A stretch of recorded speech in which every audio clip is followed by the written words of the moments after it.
e o técnico Felipe Luiz, que nesta sexta-feira vai definir a equipe para a partida de amanhã às 9 da noite no palco maior do futebol brasileiro. Ainda existem dúvidas, como por exemplo se ele vai poder utilizar Everton Cebolinha e Gonçalo Plata. Ambos os jogadores com problemas entregues ao departamento médico não viajaram para Santiago del Estero. Então, são dois jogadores que, caso estejam à disposição, isso vai depender se eles vão atuar ou não na atividade, se eles participarem integralmente do treino, sob o comando do Felipe Luiz, ficam à disposição da comissão técnica e podem até mesmo ser utilizados. Inclusive, ambos, em um passado recente, chegaram a ser titulares pelas mãos do Felipe Luiz. Acredito que não, até pelo fato de estarem um período inativos, né, devem ficar fora desse compromisso. Inclusive, há a possibilidade de Felipe Luiz voltar a insistir em Michael e dar uma nova oportunidade ao atacante, apesar do seu mau momento, ele que não tem participado de gols e nem de assistências, ou seja, não tem participado diretamente dos gols do Flamengo nas últimas partidas. No entanto, Felipe Luiz insiste em dar oportunidades acreditando na virada de chave deste jogador. Outra situação que será observada pelo Felipe Luiz é na zaga diária. Danilo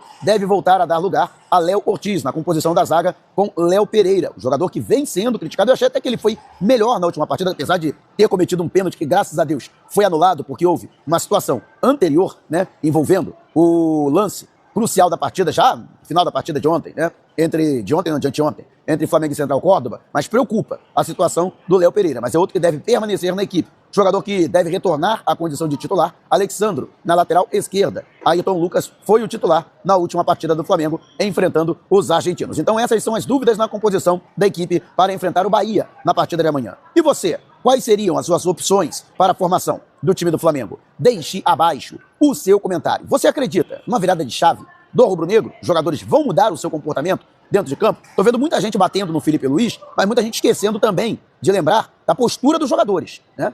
Jogadores também têm que mudar a sua postura e também tem sua parcela de responsabilidade. É claro que aqui ninguém está eximindo a responsabilidade do Felipe Luiz, que é o técnico, é quem monta o time, mas os jogadores que entram em campo também têm, no meu entendimento, uma parcela, uma boa parcela de responsabilidade nos últimos insucessos e nas más atuações do Flamengo. Mas eu quero saber de você, quem mais tem responsabilidade nessa história? Felipe Luiz ou os jogadores? Deixe abaixo o seu comentário. E o Bahia do outro lado, que também está se preparando para a partida e deve chegar ainda nesta sexta-feira ao Rio de Janeiro, luta contra dois incômodos tabus nesse confronto com o Flamengo. Nas últimas 11 partidas do Bahia contra o rubro-negro, nas mais diversas competições, né, o Bahia que enfrentou o Flamengo, tanto em Copa do Brasil quanto no Campeonato Brasileiro, 11 derrotas, isto mesmo, perdeu todos os últimos 11 jogos, seja fora ou dentro de casa, seja no Maracanã ou na Arena Fonte Nova.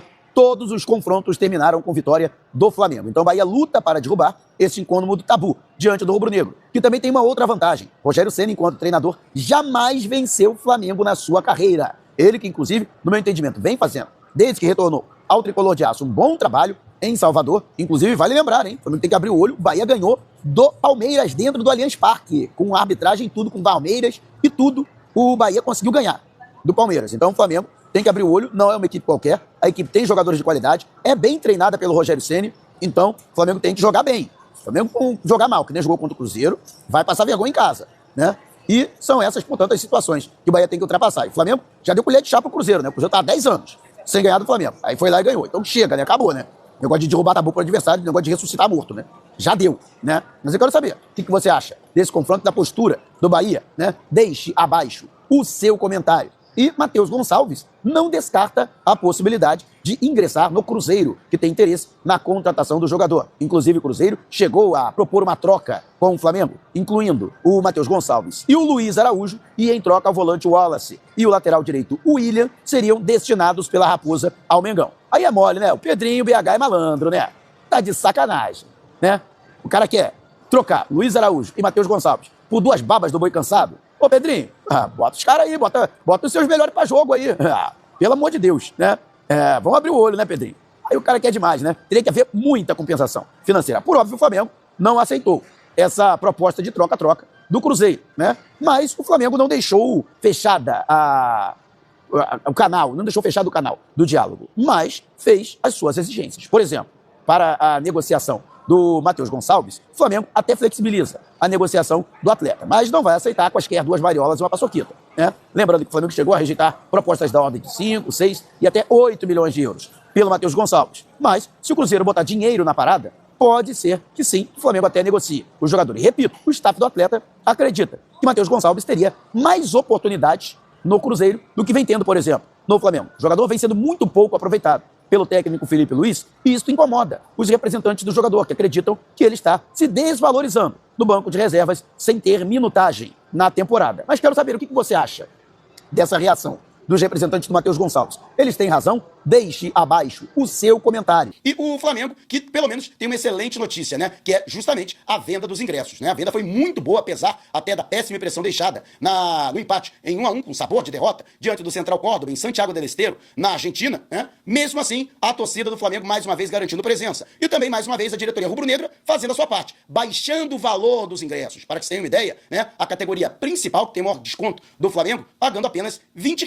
no ingresso mais barato. Tá aprovado. Baixou o valor dos ingressos, a torcida vai comparecer. Até porque tem a questão financeira. E sem contar, né? Jogo sábado e outro jogo na quarta-feira, tem que baixar o valor dos ingressos. Senão o torcedor não tem condição. Vai tirar o couro da nação rubro-negra. Então, mais uma vez provado que se você baixar o valor dos ingressos, a torcida vai comparecer. E tomara, né, que seja a torcida raiz, aquela torcida que a gente conhece, vibrante, que vai empurrar o rubro-negro a essa vitória. Tanto no sábado quanto na próxima quarta-feira, são vitórias importantíssimas para o Mengão. E você, o que acha? Deixe abaixo o seu comentário. E o Flamengo, que abriu conversas para a renovação do contrato com o goleiro Agostinho Rossi. A informação é do jornalista Vene Casagrande. O atleta, que chegou no meio de 2023 ao Flamengo, tem contrato até dezembro de 2027. No entanto, pela sua subida de produção nas últimas partidas, aliás, era uma das minhas críticas, né, ao Agostinho Rossi, de que o goleiro, apesar de não cometer falhas, mas também não fazia defesas difíceis, até porque também não era muito exigido, começou a ser exigido com o Campeonato Brasileiro, Copa do Brasil, Libertadores da América. Então, ele começou a mostrar que realmente é um goleiro diferenciado, acima da média. Muita gente, inclusive, muitos torcedores do Flamengo chegaram a gritar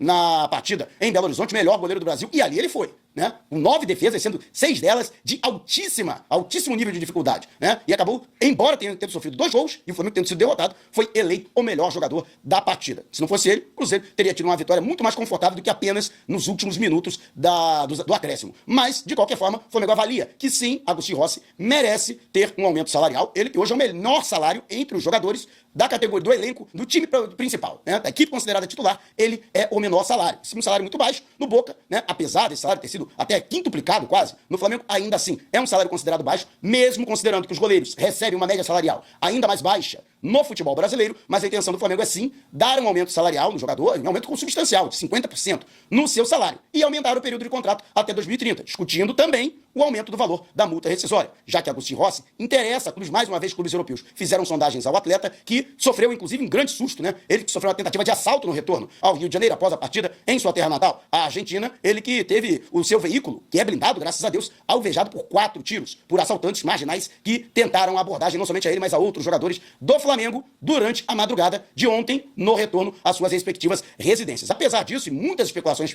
estavam sendo feitas de que o Rossi, por conta disso, vai querer sair do Flamengo. Nada disso. O jogador pretende permanecer no Flamengo, está muito bem adaptado ao Rio de Janeiro, já sabe como é que funciona. Na verdade, é isso, Rio 40 graus, cidade maravilha e purgatório da beleza e do caos. Já como dizia a música de Fausto Fawcett, o inventor do ópera rock do Brasil, né? Mas já está adaptado, já está consciente de que funciona. E realmente, lamentavelmente, o Rio de Janeiro está assim, né? Infelizmente, não é uma situação fortuita, né? É algo que infelizmente é recorrente, né? Dezenas de carros são roubados ou assaltados, né? Todos os dias na região metropolitana, no Grande Rio, né? Mas enfim, ele quer permanecer, né? E, portanto, a tendência é de que haja um acordo, sim, pela manutenção do atleta. Lógico que isso vai gerar milindre no elenco, né? A exemplo do que aconteceu com o Gerson. Outros jogadores também vão querer renovação contratual, um aumento salarial, inclusive com contratos até mais curtos do que o Agostinho Rossi, como é o caso do Arrascaeta, cujo contrato se encerra no final do ano que vem. Mas quero saber de você, Agostinho Rossi merece um novo contrato com um aumento de salário? Deixe abaixo o seu comentário.